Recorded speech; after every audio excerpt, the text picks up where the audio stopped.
sesuatu yang kita ingin, jiwa kita ini melakukannya, itu yang disebut dengan nafsu. Artinya nafsu itu bisa kita cegah, bisa kita tinggalkan. Kalau nafsunya membuat kita jauh dari Allah, tinggalkan. Tapi kalau nafsunya membuat kita semakin cinta kepada Allah, lakukan. Ada orang yang nafsu ibadah kepada Allah Subhanahu wa taala, baca Qur'annya istiqomah, hadir ke majelis taklimnya istiqomah. Itu semuanya adalah nafsunya, nafsu yang baik. Riya itu apa? Riya itu ibadah pengen mendapatkan pujian, merasa diri kita lebih baik daripada orang, merasa kita itu selalu di atas orang lain. Pokoknya orang lain itu harus di bawah kita, nggak boleh ada orang lain di atas kita. Pokoknya merasa nggak boleh. Sifat merasa ini sifatnya iblis. Makanya iblis dikeluarkan dari surga lantaran coba ya kita buka kisahnya. Iblis diperintahkan untuk sujud kepada Nabi Adam. Siapa yang menyuruh? Allah. Iblis taat apa enggak kepada Allah? Iblis taat enggak kepada Allah? Apa yang diperintahkan oleh Allah dikerjakan oleh iblis. Siapa orangnya yang silaturahim maka Allah panjangkan umurnya, bukan usia. Makanya kadang orang nanya sama saya, Pak Ustaz, katanya apa kita Nabi bersabda, betul. Orang yang silaturahim panjang umurnya, betul panjang umurnya. Nah, kemarin saudara saya silaturahim mati. Dibuatkan iman Islam kita senantiasa untuk beribadah kepada Allah Subhanahu wa taala. Assalamualaikum warahmatullahi wabarakatuh. Alhamdulillahi rabbil alamin. Wassalatu wassalamu ala sayyidina Muhammadin wa ala alihi wa sahbihi ajma'in. Qalu subhanaka la 'ilma lana illa ma 'allamtana innaka antal 'alimul hakim. Faqala rabbi shrah li sadri wa yassir li amri wahlul 'uqdatam min lisani yafqahu qawli, amma ba'du.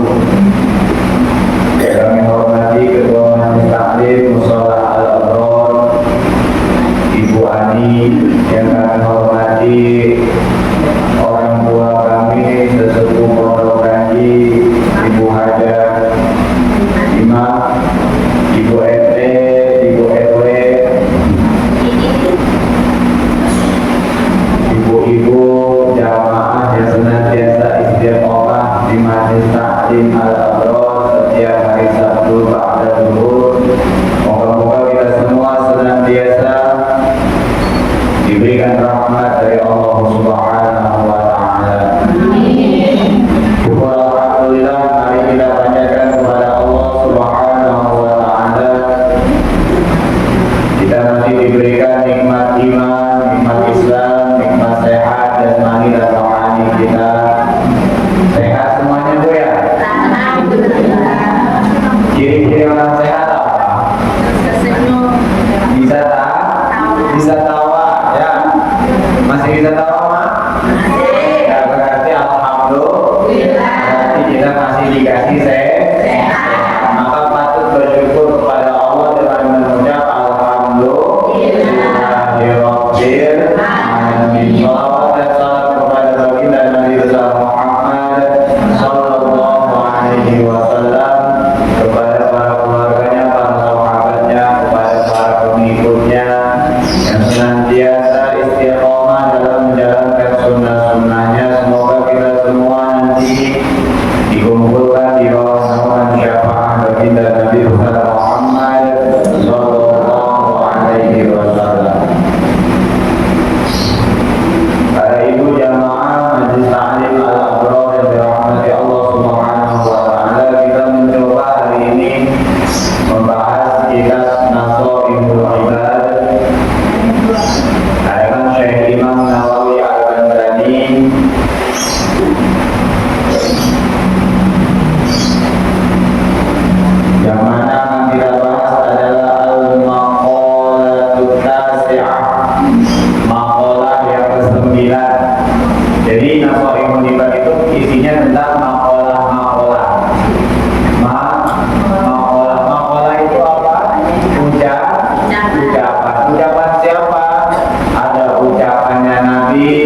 disebut dengan hadis. Ya, ada ucapannya sahabat, ada ucapannya para ulama, atau yang disebut dengan pendapat-pendapat daripada para ulama.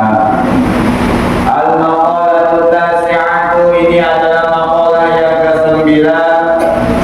An Sufyan Ats-Tsauri radhiyallahu anhu, dari Sufyan Ats-Tsauri radhiyallahu anhu, semoga Allah memberikan ridhonya kepada Sufyan Ats-Tsauri.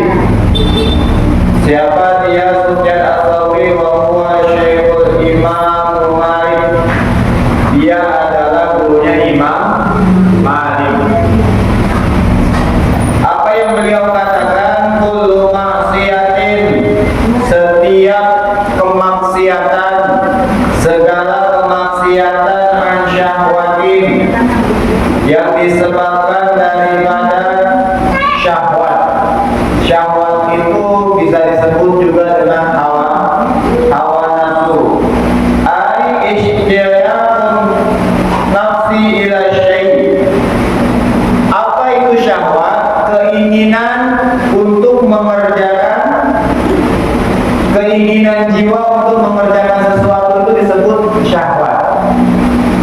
Ibu-ibu mau sholat, nafsu bukan? Ibu-ibu mau ibadah, nafsu bukan? Kenapa disebut itu nafsu? Ishtiyaqun nafsi ila syai'. Ishtiyaqun nafsi ila syai'. Sesuatu yang kita ingin, jiwa kita ini melakukannya, itu yang disebut dengan nafsu. Artinya nafsu itu bisa kita cegah, bisa kita tinggalkan. Kalau nafsunya membuat kita jauh dari Allah, tinggalkan. Tapi kalau nafsunya membuat kita semakin cinta kepada Allah, lakukan. Ada orang yang nafsu ibadah kepada Allah Subhanahu wa taala, baca Qur'annya istiqomah, hadir ke majelis taklimnya istiqomah. Itu semuanya adalah nafsunya, nafsu yang baik. Ishtiyaqun nafsa ila syai'. Apa namanya? Keinginan jiwa untuk melakukan sesuatu yang disebut dengan syahwat. Dan kalau kita berdosa, kita melakukan satu dosa yang disebabkan dosa itu adalah syahwat, fa innahu yurja'u ghufranuha.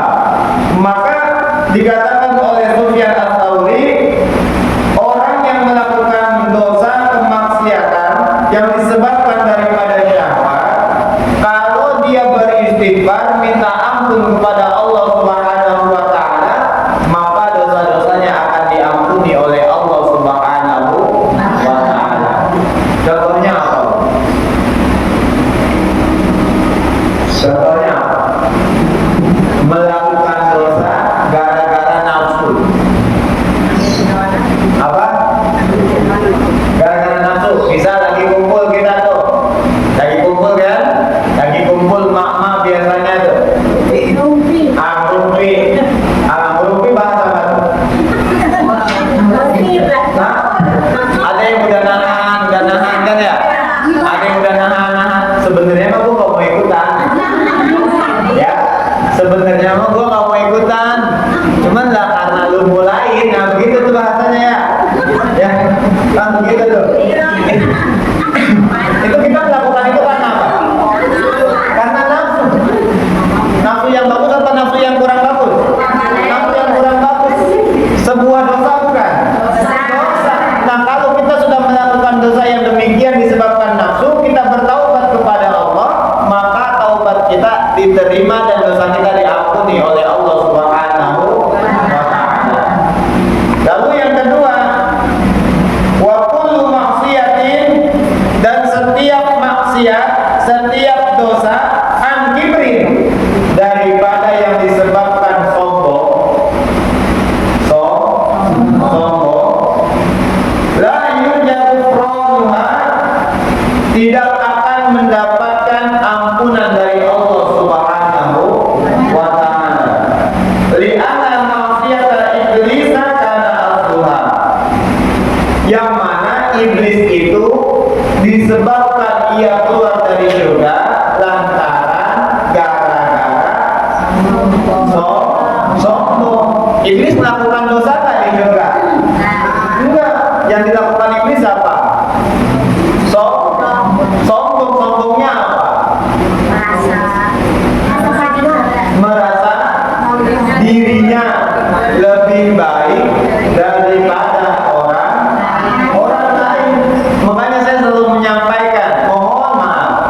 ketika kita sedang beribadah, kita bisa beribadah di saat orang lain tidak bisa beribadah.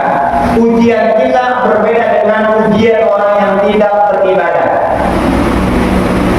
Orang yang belum beribadah itu diuji males, ya kan? Misal azan subuh berkumandang, as-salatu khairun minan naum. Ada yang tidur, ada yang sholat, ada juga yang cuma kamu sholat enggak? Ada enggak? Ada kan? Ada apa? Ada yang bangun doang enggak sholat, ada? Alasannya apa? Ya kan? Air disalahin dingin. Padahal kalau air dingin bisa dipanasin kan gitu. Udah dikasih air panas, airnya disalahin kepanasan. Ya, ada di sini manusianya begitu. Ada. Ada di sini.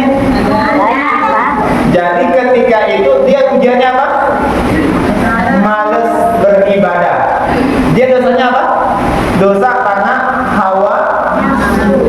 Kita nih yang sholat, mohon maaf, yang habis sholat subuh nih, yang habis sholat subuh ketemu sama yang gak sholat subuh negor. Lo gimana sih gak pernah sholat subuh? Lo kayak gua loh. Kayak. Ya kan? Gimana tuh? Hah? Sombong amat gitu ya? Lu gak apa-apa namanya subuh tuh bangun. Kalau itu tujuannya untuk mengajak boleh. Tapi kalau tujuannya untuk menyombongkan ibadah kita kepada orang lain, mohon maaf, tidak diperbolehkan. Bahkan memang di dalam agama kita, agama Islam ini, Allah Subhanahu wa Ta'ala melarang kita beribadah konteksnya ria. Ria itu apa? Ria itu ibadah pengen mendapatkan pujian. Contohnya gimana? Hah? Baca Quran. Lagi rame nih baca Quran, makanya irama yang enak. Kalau lagi rame, A'udzu billahi minasy syaithanir rajim. Ada kan begitu? Ada banyak orang melakukan ibadah bukan lantas ikhlas karena Allah, tapi melainkan ada keinginan dipuji oleh orang lain, sehingga ketika ia mendapatkan pujian tujuannya dan ia beribadah tidak dipuji oleh orang lain, maka ia merasa orang lain itu akan kecil di matanya. Ketika orang lain sudah merasa dianggap kecil di matanya, timbullah daripada dirinya sifat sombong. Jadi kata Sufyan Ats-Tsauri, Imam Sufyan Ats-Tsauri radhiyallahu anhu, ada dua dosa.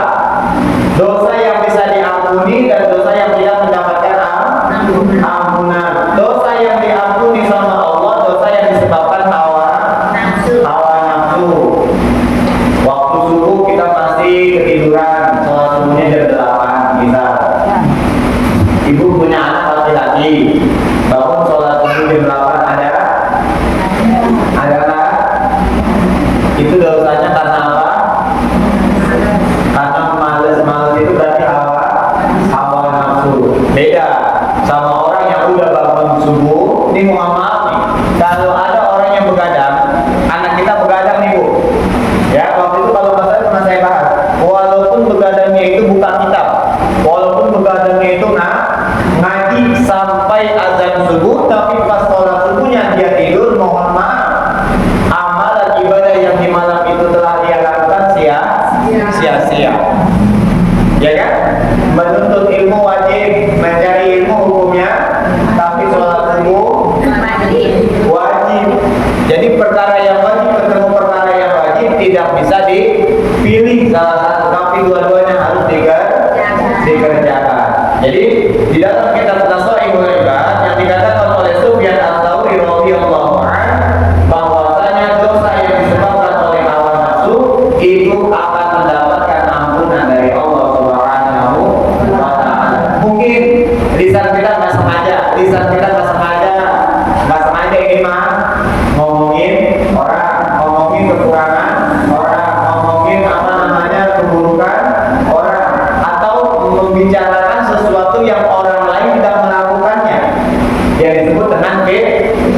fitnah. Al fitnatu asyaddu minal qatl. Fitnah itu lebih kejam daripada pembunuhan. Tapi ada yang lebih kejam dari pembunuhan ternyata, yaitu riba. Riba itu kita ngomongin orang, riba ngomongin apa? Jadi sama-sama ngomongin, bedanya di mana? Kalau fitnah dia nggak mengerjakannya, tapi semaunya kita katanya dia itu begitu, katanya dia itu, tapi kita belum tahu kebenarannya. Sedangkan riba kita sudah tahu dia melakukan itu, kita sudah tahu yang melakukan itu, tapi malah kita ubah. Riba itu bagaikan kita memakan bangkai saudara. Ibu kalau dikasih daging tapi bangkai, mau apa enggak? Lah ayam yang udah mati bangkai bukan? Dimakan enggak? Tadi enggak katanya. Yang matinya? Mati sendiri. Kalau ayam itu disembelih, ia mati halal untuk dimakan. Bangkai halal. Bangkai itu boleh dimakan nggak? Berarti ayam yang disembelih itu bukan bangkai. Bangkai yang halal dimakan itu cuma dua, ikan dan belalang. Pernah makan belalang? Hah? Ya cari aja cari kebun terus ya, apa tuh namanya? Yang buat 60 gitu tuh. Nanti goreng dah gitu ya.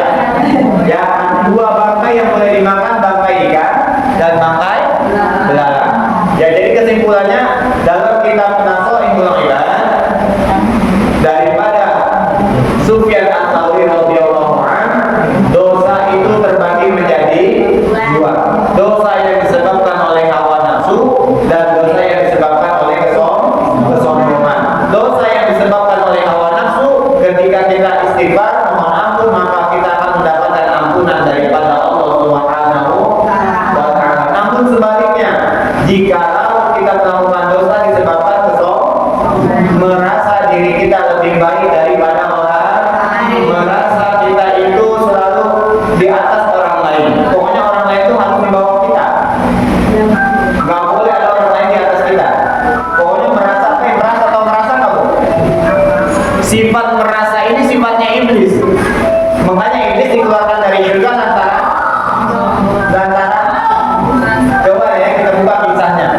Iblis diperintahkan untuk sujud kepada Nabi Adam. Siapa yang menyuruh? Allah. Iblis taat apa enggak kepada Allah?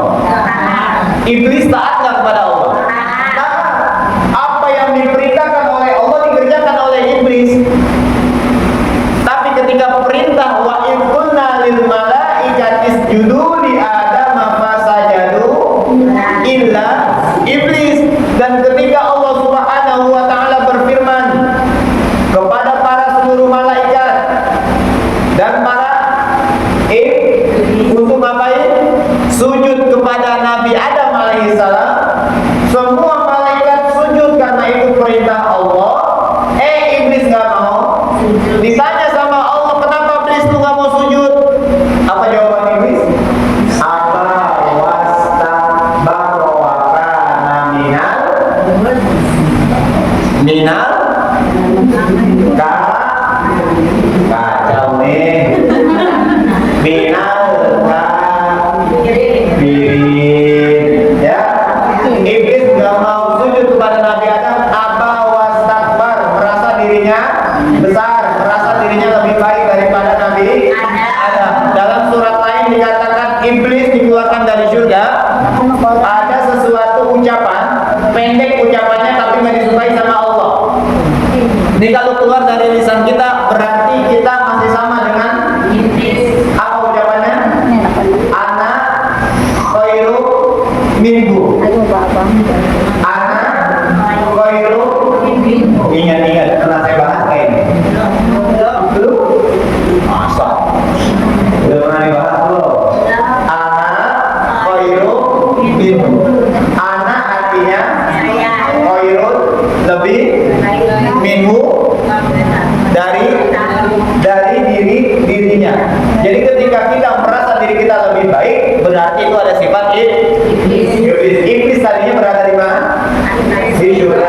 dikeluarkan lantaran ia kita belum masuk tapi sombong.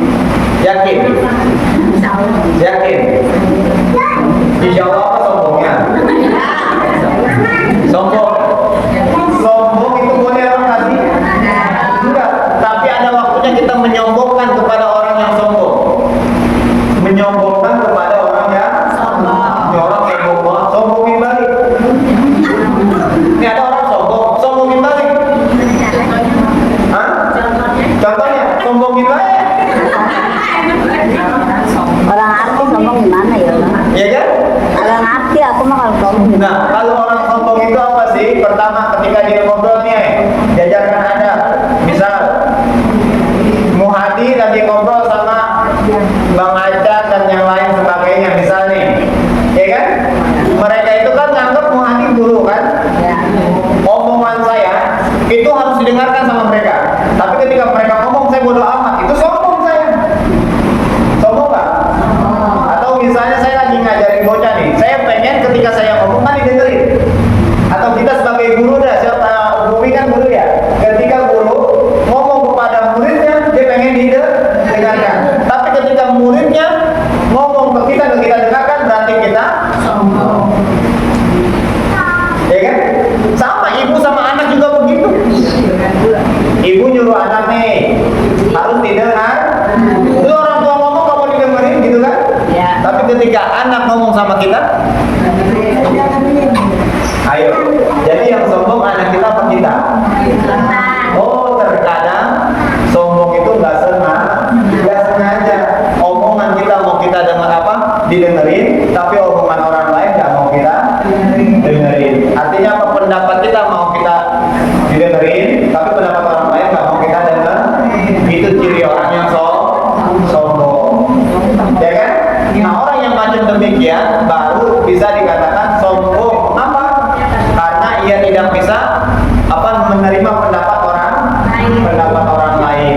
Contoh, ibu lagi ngaji baca Quran, terus dibilangin sama temannya nih, bacanya bukan begitu. Oh, bodo amat terserah gua. Sombong nggak tuh? Sombong nggak? Sombongnya di mana? Dikasih tahu nggak?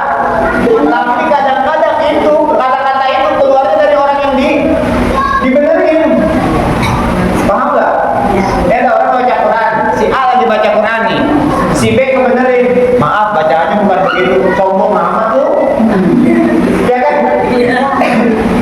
Jadi yang sombong siapa sebenarnya? Hah? Kita menyangka orang itu sombong, padahal diri kita yang sedang melakukan kesombongan. Paham nggak? Jadi kesombongan itu apa? Orang yang tidak bisa menerima pendapat dari orang lain. Pokoknya pendapat dia baik. Contoh, baca Quran. Yasin. Kan yang benar gitu. Dia balik. Yasin. Dibilangin yang panjang liatnya terserah gua. Ya kan? Mulut yang baca Quran. Ya kan? Ada di sini yang begitu kan? Secara tidak langsung sombong kadang-kadang itu kita lakukan. Jadi saya dulu ketika belajar dipesan sama saya punya guru, ketika engkau menjadi seorang murid, ujianmu adalah ketika engkau belajar menuntut ilmu. Karena orang yang baru menuntut ilmu sombong. Orang yang baru punya ilmu itu sombong. Contoh, ketika kita bisa belajar ilmu tajwid, belum cukup ketemu hamzah misalnya, hukum bacanya itu kita pengennya ngomong ke orang. Itu tahu nggak? Ketika belum cukup, kalau ketemu hamzah apa hukum? Kita tanyakan semua orang, ya kan? Agar dia itu kelihatannya bisa, ya kan? Itu kata guru kita apa? Ternyata orang yang belajar aja ada tingkatannya. Tingkatan orang belajar ketika pertama itu adalah sombong. Jadi ketika ibu melihat ada orang yang sedang melakukan demikian, berarti orang itu sedang belajar, tapi tingkatan yang yaitu ya. Jadi jangan nanti kalau misalnya nggak dibahas, khawatir nih orang mau besok nggak mau ngaji lagi. Bukan, karena memang belajar itu ada tingkatannya. Semakin dia tinggi nanti ilmunya, maka dengan itu pula kesombongannya akan hilang. Makanya dalam kitab ini dikatakan dosa disebabkan sombong jauh lebih berat daripada dosa yang dilakukan dengan hawa nafsu. Jelas sampai sini? Ada yang mau bertanya? Sombong. Ayo, ada yang mau bertanya? Ibu silakan. Ada yang mau bertanya silakan. Kalau ada yang mau bertanya,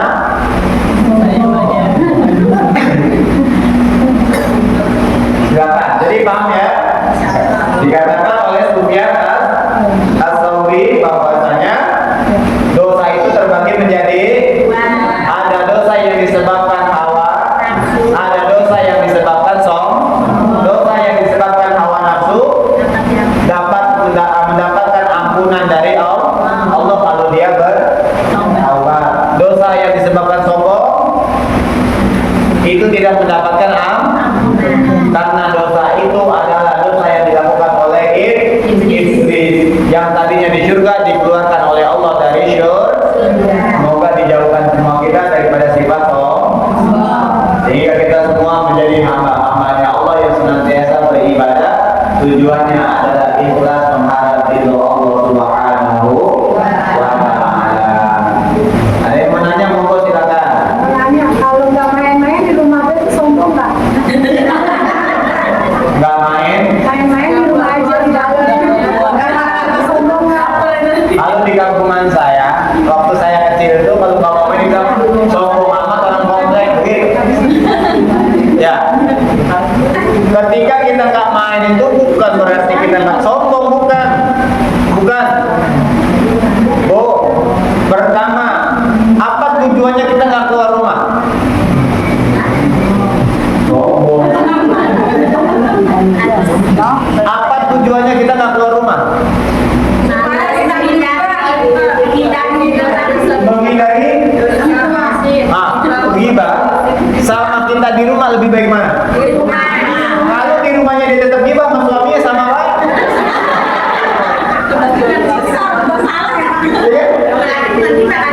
Jangan ngomongin orang juga, ya kan? Curhat itu begini, Pak. Kemarin saya ngelakuin ini, kira-kira bener apa enggak ya? Nyari solusi. Enggak, Pak, si Anu. Nah itu mau bukan curhat. Si Anu nanti ada kekurangan, ya kan? Ada kekurangan itu yang dibahas tuh, ya kan? Ujung-ujungnya kita ngomongin. Jadi kalau ibu di rumah tujuannya menghindari sesuatu maksiat yang dilakukan, bagus. Itu lebih baik. Perkumpulan ketika di dalamnya ada kemaksiatan kita menghindar itu jauh lebih baik. Tapi ingat kata baginda Nabi, cirinya orang beriman adalah silaturahmi. Ya kan? Misalnya tetangga di rumah sono ada siapa kalau yang di Ponjaku ada rumah buah Bugina. Nah itu kan dekatan tuh dia kan, rumahnya dekat-dekatan. Tapi kalau saling tegur dosa nggak? Oh dosa. Kenapa? Kata mati nggak boleh keluar rumah. Bukan itu, saya nggak nyuruh ibu nggak keluar rumah, ya kan? Sampai-sampai ini rumah depan saling berhadapan nggak mau saling tegur. Maka itu kata baginda Nabi, muslim mukmin yang celaka. Mukmin yang celaka itu ciri-cirinya begitu ketemu saudaranya nggak mau tegur. Kenapa? Lantaran punya permasalahan. Kalau kita punya permasalahan, masalah yang diselesaikan atau silaturahmi yang kita selesaikan? Masalahnya bukan silaturahimnya. Di dalam silaturahimnya itu, jadi silaturahim itu kan ada dua kata. Sila artinya menyambung, rohim kasih sayang. Ini di sini kita silaturahim nggak Bu? Silaturahim kan nih? Apa mana? Silaturahim. Saling tegur sapa. Ibu tadi ketika masuk saling tegur sapa. Lu lagi kan gitu. Ya kan? Kadang tegur sapa yang macam-macam itu manfaat silatur. Siapa orang yang silaturahim maka Allah panjangkan umurnya, bukan usia. Makanya kadang orang nanya sama saya, Pak Ustaz, katanya baginda Nabi bersabda, betul. Orang yang silaturahim panjang umurnya, betul panjang umurnya. Nah, kemarin saudara saya silaturahim mati. Ya kan? Bu, yang disebut panjang umurnya apa usianya? Tadi baru saya bilang umur apa usia? Umur. Panjang umurnya. Umur itu sama usia beda apa sama? Beda. Usia angka, umur. Tadi turunannya nggak mau. Usia itu ini contoh, usianya saya 15 tahun. Ya, balik saya laki-laki itu berapa tahun? Usia balik 9 tahun 10 dah ya. Ya. Itu udah dari 10 ke 15 tahun. Itu berarti jatuh hukum wajib saya menjalankan syariat. Umur saya itu dihitung dari saya melakukan ibadah kepada Allah. Usia saya dari ketika saya baru dilahirkan dari rahim ibu saya. Itu usia namanya. Makanya ada usia 1 hari, nggak ada umur 1 hari. Usianya satu hari, 2 hari, 3 hari, sebulan, 2 bulan, 3 bulan, 6 bulan, setahun, kan gitu. Itu yang disebut umur. Orang kalau meninggal nih diumumin telah meninggal dunia pada umur apa pada usia? Ayo. Telah tutup umur kayak apa?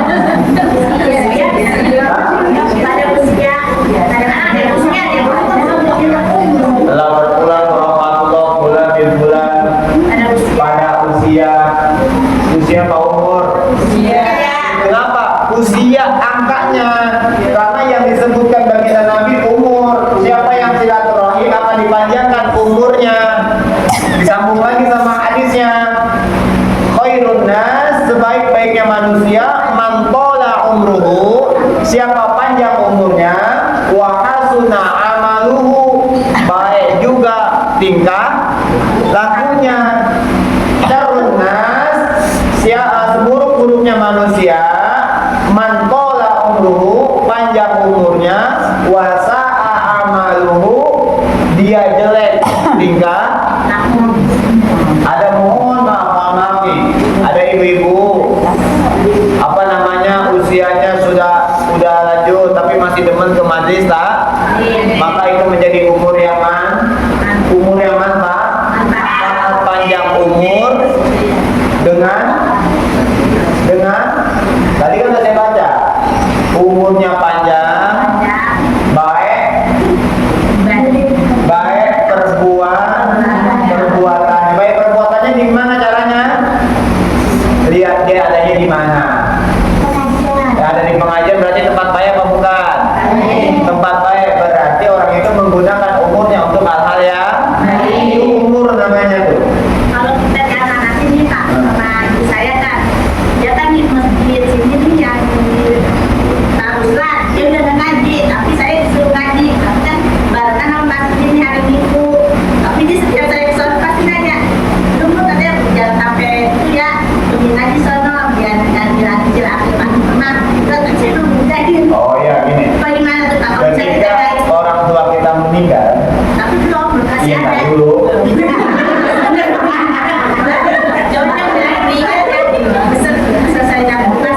Orang tuanya masih ada. Jadi jangan berhenti. Salah satu kewajiban anak kepada orang tua adalah melanjutkan hubungan baik orang tuanya. Terlebih kalau mohon maaf orang tuanya sudah meninggal. Ini mohon maaf nih anak, orang tuanya meninggal. Nah orang tuanya ini berbuat baik kemana aja nih? Maka anak itu kudu terusin agar menjadi apa namanya kriteria anak yang soleh.